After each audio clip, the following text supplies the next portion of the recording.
जी hello दोस्तों, मैं हूं कमर सीमा। उम्मीद है आप लोग ठीक होंगे। दोस्तों, इस वक्त बहुत बड़ी एक जो डेवलपमेंट है इंटरनेशनल ऑर्डर में, वो तो ये है कि नॉर्थ कोरिया पे तो हमला कोई नहीं करता, लेकिन ईरान पे हमला करता है। क्यों? बिकॉज ईरान के पास न्यूक्लियर वेपन्स नहीं है। और ये चीज़ जो है वो जाहिर बात है, दैट मैटर्स अ लॉट। ये चीज़ मैटर करती है। ठीक है जी। कि how this situation will emerge, कैसे सिचुएशन इमर्ज करती है। Now every nation around the world वो ये सोचेगी कि भाई हमारा क्या कसूर है। हम और वो पर्टिकुलरली टर्की, सऊदी अरेबिया ये सोचेंगे कि हमें क्या करना चाहिए और हमें किस एंगल में देखना चाहिए। हमें किस एंगल में देखना चाहिए, हमें क्या करना चाहिए। अब ये सोचेंगे तमाम ममालिक। समझ रही है आपको बात को? और वो अब ये समझेंगे कि भाई अगर फॉर एग्जांपल एक्चुअली जो डेटरेंस है हमारे पास नहीं है, तो वी आर वल्नरेबल। हम वल्नरेबल हैं। हमारी कोई पोजीशन किसी किस्म की नहीं है। हमारा कोई मुकाम दुनिया के अंदर नहीं है। सो मेरा ख्याल है कि ये अब जो Arab street and Arab elite, इन दोनों के दरमियान एक डिफ्रेंसिएशन होने जाएगी लॉन्ग टर्म। अभी नहीं पता चलेगा, लेकिन लॉन्ग टर्म, लॉन्ग टर्म जो है ना वो खत्म होगी। ठीक है। सो मुझे ये लगता है दैट्स व्हाट आई फाइंड। क्योंकि अरब एलीट तो जारी बात है, वो समझते हैं कि कॉम्प्रोमाइज है, ये कुछ नहीं कर सकेगी। लेकिन अरब एलीट जो है वो बोलेगी, शोर डालेगी। और कहीं ना कहीं पे अरब एलीट जो है, जिसमें उनकी मिलिट्री, बिजनेस कम्युनिटी, फौज, पॉलिटिशियंस या रूलिंग फैमिलीज, नॉट पॉलिटिशियंस, वो ये कहेंगे कि हाँ भाई ये क्या हो रहा है, हमें अपने आप को इंतजार करना है। या फिर ये है कि they will be fully submissive. वो या तो फुली सबमिसिव हो जाएंगे, जैसे जॉर्डन है, जैसे इजिप्ट है, या फिर वो ये है कि वो अल्टीमेट जो अपनी जो न्यूक्लियर वेपन्स हैं या जो मिलिट्री कैपेबिलिटी है उसको बिल्ड करने की बात करेंगे। अदरवाइज तो उनके पास कुछ नहीं है। ये एक इंटरनेशनल ऑर्डर में ये चीज़ आई है, मैं समझता हूँ कि जिसको हमें थोड़ा सा डीपली स्टडी करना चाहिए। ये कोई मजाक नहीं है जो हुआ है।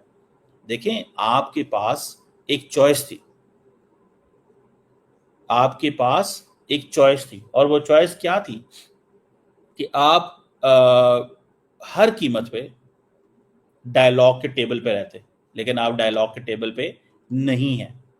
ये चॉइस थी। और इस चॉइस को जारी बात है एवरीबॉडी अंडरस्टैंड करता है। इस चीज़ को, ये कोई मजाक नहीं है। ये हर कोई इसको अंडरस्टैंड करता है इस चीज़ को कि भाई ऐसे निज़ाम नहीं चलेगा। ये जो निज़ाम है, इस निज़ाम के अंदर आपको अपने आप को अपनी डेटरेंस कैसे करनी है। देखिए, आज ईरान डेटरेंस रिस्टोर नहीं कर रहा। आज ईरान के आयतुल्ला खामनाई को पता चल गया कि हमने तो जो फतवा दिया था वो गलत फतवा दिया था। समझ रहे हैं आप बात को? जो फतवा दिया था वो गलत फतवा दिया था उस वक्त। याद रखें, जो फतवा दिया गया था कि भाई ईरान जो है वो न्यूक्लियर वेपन्स नहीं लेगा, तो क्या वो फतवा ठीक था? आज वो सोच रहे होंगे, they must be thinking today कि हमसे क्या गलती हुई है, क्या हमें ये करना चाहिए था कि ये नहीं करना चाहिए था। सो मुझे ऐसा लगता है कि ये एक नई दौड़ शुरू होगी middle east and Muslim world के अंदर, मुस्लिम नेशंस पर्टिकुलरली। फौज उनके पास पहले कोई नहीं है। हेल्पलेस, डिफेंसिव, साइलेंट, खामोशी। और या फिर ये है कि देखें, ईरान की मुस्लिम वर्ल्ड के अंदर इज्जत की जाती है इस बात के ऊपर कि भाई उसने वो हमला कर सकता है, उसने वो एक रेजिस्टेंस करता है। गो कि इसकी कॉस्ट है जो ईरानियन 50 साल से पे कर रहे हैं, क्योंकि वो एक आइडियोलॉजिकल नेशन है। पाकिस्तान वाली पोजीशन नहीं है हमारा। हम तो बड़े मैनेज करके चलते हैं ना। हमारे अमेरिका से बहुत अच्छे ताल्लुकात हैं और हमें ईरान बनने की जरूरत नहीं है। We are not Iran. हमें जिस पोजीशन पे चल रहे हैं, हमारा क्लियर कट जो एडवर्सरी है वो हमारे ईस्टर्न नेबर पे है। ईरान क्या करता है, ईरान किस डायरेक्शन में जाता है, ईरान कौन सा वो जिसे कहते हैं ना अप्रोच को अडॉप्ट करता है, ये हमारा प्रॉब्लम ही नहीं है। ये ईरान का प्रॉब्लम है कि ईरान क्या करता है, ईरान किस डायरेक्शन में जाना चाहता है। We don't want to get into it. हम उस चीज़ में पढ़ना ही नहीं पड़ चाहते, क्योंकि हमारा वो लेना देना ही नहीं उस चीज़ से यार। क्योंकि ईरानियों की अपनी एक सोच है, उनकी अपनी एक पॉलिटिक्स है, उनकी अपनी एक हिस्ट्री है, उनकी एक सिविलाइजेशन है, वो इस चीज़ में है। वो हिस्ट्री, सिविलाइजेशन और इन चीज़ों को देखते हैं। वो किसी और चीज़ को नहीं देखते।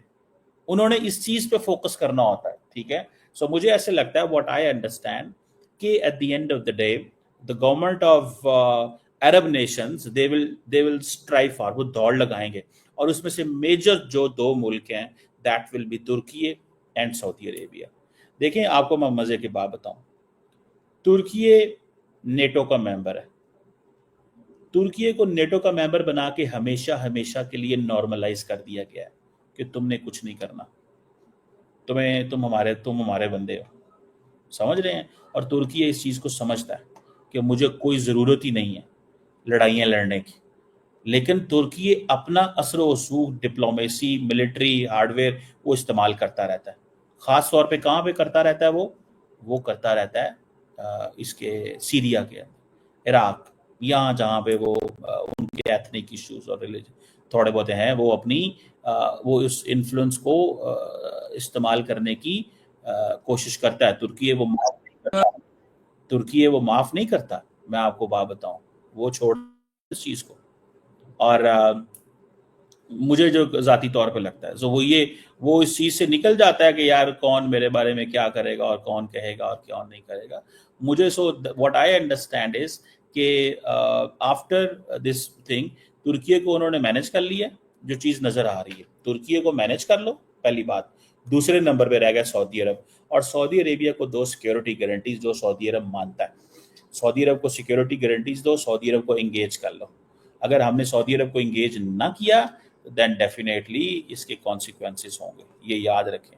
इसके कॉन्सिक्वेंसेस होंगे अगर सऊदी अरब को एंगेज नहीं किया जाता, अगर सऊदी अरब को वो नहीं करते इस चीज़ को, वो सऊदी अरब को नहीं वो लेके चलते, तो उसको डेफिनेटली वो एक चीज़ होगी। लेकिन मुझे समझ ये आती है कि ये दो मुल्क फैसला करेंगे, सऊदी अरब एंड तुर्की। तुर्की जो है वो एक लॉन्ग टर्म वो सोच लेके बैठा हुआ है, ठीक है जी। जिसे वो कहते हैं ना, एक लॉन्ग टर्म सोच लेके बैठा हुआ है कि यार नहीं, बस चुप करके बैठे रहो, हालात जैसे भी हैं चीज़ें जो है वो मैनेज हो जाएंगी, मतलब इस तरह का एक अप्रोच उसकी है। लेकिन नेटो की उसके ऊपर जो छतरी है ना, उस छतरी में वो कहता है कि तुम्हें परेशान होने की ज़रूरत नहीं है। लार्जली मुस्लिम वर्ल्ड तो डिवाइडेड है, और ये कॉन्सेप्ट भी गलत है बाय द वे कि मुस्लिम दुनिया को इकट्ठा हो जाना चाहिए, मिल के अमेरिका से लड़ो, यूरोप से लड़ो, ये कोई कॉन्सेप्ट नहीं है, ना ही इसके ऊपर काम करना चाहिए। और पाकिस्तान ने मेरा ख्याल है इस हवाले से बहुत ज़्यादा काम जो है वो ऑलरेडी किया हुआ है कि हम इन चीज़ों में ना पढ़ते हैं ना हम, और हमें चीज़ों की अंडरस्टैंडिंग भी मौजूद है। देखिए, पाकिस्तान को इस चीज़ की अंडरस्टैंडिंग है, और बड़ी क्लियर अंडरस्टैंडिंग है कि हमें हर कीमत के ऊपर एक अपनी आज़ाद फॉरेन पॉलिसी, आज़ाद डिफेंस रखना चाहिए। आज अगर पाकिस्तान के पास न्यूक्लियर वेपन ना होता तो यकीन करके माने आपकी जो पोजीशन है वो ये होती कि आप को मैं अब कौन सा से मुल्क की मिसाल दूं कि जिससे आपको पता चले कि आप क्या है, आप कांपते ग्रेट पावर्स के सामने, फिर आपके कोई एम्बिशंस ना होते। अभी आपको पता है इंडिया के साथ आपकी लड़ाई, आप डंके की चोट पे बाहर निकलते हैं, मिसाइलों पे टाकी मारते हैं, चल मेरे भाई ये फतह 1, ये फतह 2, ये शाहीन, ये फलाना, ये गौरी, ये आपके अंदर at least at the end of the day वो एक चीज़ जो है वो मौजूद है, या वो चीज़ जो है वो नज़र आती है एक चीज़ आपको, ठीक है। अदरवाइज तो मुझे नहीं लगता कि कुछ ऐसा जो है वो होने जा रहा है लॉन्ग टर्म में या कुछ ऐसी चीज़ है। हमारी पोजीशन बड़ी क्लियर है, हम कोई वो उसमें नहीं पढ़ते ना हम वो जैसे कहते हैं ना कि यार हमें वो क्या करेंगे हमारे साथ या हमारे साथ क्या होगा, या हम बिल्कुल सेट होके बैठे हुए हैं फ्रैंकली। आज वो जिन लोगों ने पाकिस्तान के न्यूक्लियर वेपन्स की बात की हुई है ना, देखें मैं आपको एक अहम बात बताऊं, हम न्यूक्लियर वेपन्स और कैपेबिलिटी के रखने के बावजूद हमें अक्सर ऑफ बैलेंस हम हो सकते हैं अगर हम डोमेस्टिकली अच्छी चॉइसेस अडॉप्ट नहीं करते। अगर हमारे पास पॉपुलस लीडर आ जाए जो हमें गैर जरूरी कहे मैं इस मुल्क पे चढ़ाई कर दूंगा, मैं इधर चढ़ाई कर दूंगा, देखें ये एक आधा जो जिसे कहते हैं ना इंस्टीट्यूशंस की मेमोरी होती है, याद रखें एक चीज़, एक आधा जज्बाती सियासी लीडर आ जाए ना, ठीक है, तो उसका मतलब ये नहीं है कि जनाब हम सारा टाइम जो है ना उसी के पीछे पड़े हैं, ठीक है जी। मुझे जो ज़ाती तौर पे ये लगता है, ठीक है। अब हमारे यहाँ एक आधा लीडर ऐसा आया था जिसने कहा कि जी ओके, मैं जो करना चाहता हूँ वो कर रहा हूँ, और मैं अमेरिका के खिलाफ भी हूँ, मैं फलाने खिलाफ भी हूँ, मैं ये कर दूंगा, मैं वो कर दूंगा, मैं इसको नहीं छोड़ूंगा, मैं उसको नहीं छोड़ूंगा। मतलब एक चीज़ थी वो चली थी, ठीक है। लेकिन वो चीज़ भी सारी बैलेंस हो गई, फिर हालात ठीक हो गए, नॉर्मलाइज हो गए। हमें पाकिस्तान की जो बेस्ट स्ट्रैटेजी है, बचो। इंडिया कहता है मैं इंटरकॉन्टिनेंटल बैलिस्टिक मिसाइल बनाऊंगा, कोई बंदा पूछता नहीं है। पाकिस्तान के मिसाइल प्रोग्राम पे पिछली जो बाइडेन एडमिनिस्ट्रेशन थी वो कह के गई थी कि ये अमेरिका पहुंच सकते हैं, हालांकि अमेरिका को पता नहीं पहुंच सकते, लेकिन वो एक पॉलिटिकली मोटिवेटेड गेम थी कि नेक्स्ट गवर्नमेंट का ध्यान, अमेरिका का, ट्रंप का ध्यान नेगेटिव सेंस में पाकिस्तान की तरफ कर दिया जाए। और पाकिस्तान ये भी समझता है कि जो खास तौर पे रिसेंटली इंडिया ने किया पाकिस्तान के साथ, वो भी ये तासुर था कि अमेरिका का ध्यान पाकिस्तान की तरफ पे कर दो। वो क्यों? कि हम तो अमेरिका के पार्टनर हैं, ये पाकिस्तान गंदा बच्चा है, ये हमें तंग करता है, हमारी ज़िंदगी इसने ख़राब की हुई है, आप प्लीज़ इसको ज़रा थोड़ा ठीक करें आके, और ये हमें इससे नाराज़ है, मसला है। ओ अमेरिका को पहले टैरिफ का प्रॉब्लम इंडिया से पड़ गया और हमारी बचत हो गई, इसको थोड़ा समझें। पहले टैरिफ का प्रॉब्लम पड़ गया, फिर अमेरिका ने ये सीज फायर करा दिया, उस पर उनकी, अमेरिका की और इंडिया की आपस में अब ठन गई है। Now things are disturb. India या तो मानेगा कि अमेरिका का किरदार था, वरना हालात खराब रहेंगे। ये 4 साल, आई थिंक 4 साल इज टू लॉन्ग, ये 6 महीने तो नजर आ रहा है कम अज कम, और कोई पता नहीं, क्योंकि नरेंद्र मोदी साहब अपनी सियासत पे हर चीज कुर्बान कर देंगे, जैसे उन्होंने पाकिस्तान को कुर्बान कर दिया सियासत। ठीक है, उन्होंने सियासत करनी है ना यार, उनको इस चीज से क्या गर्ज है यार, तुम कौन मैं कौन, ये वो आगे पीछे होता है ना, कोई चीज में गर्ज हो, उनको किस चीज से गर्ज, कोई गर्ज नहीं है उनको, जो पाजो यार, जिन्हें जो करना है कर लो, मैंने कोई परवाह नहीं। वो अपनी सियासत पे कभी कंप्रोमाइज नहीं करते, इस चीज को माने आप, वो अपनी सियासत पे कभी कंप्रोमाइज नहीं करते, माने इस चीज को, ठीक है।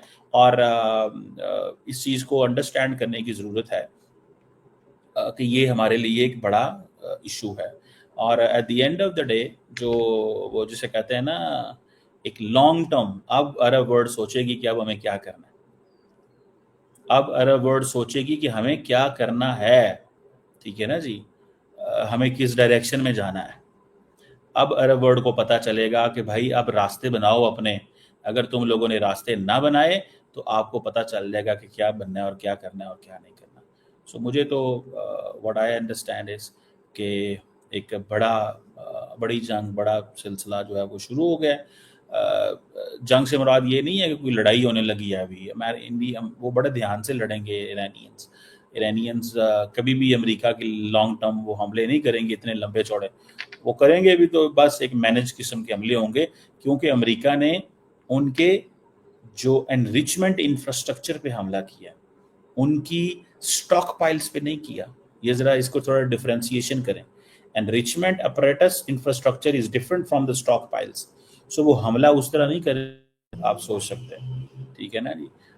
लेकिन किस तरह करेंगे हमला, क्या होगा, वो डोंट नो, या किस तरह चीज़ें चलेंगी, हमें इस चीज़ का भी नहीं पता।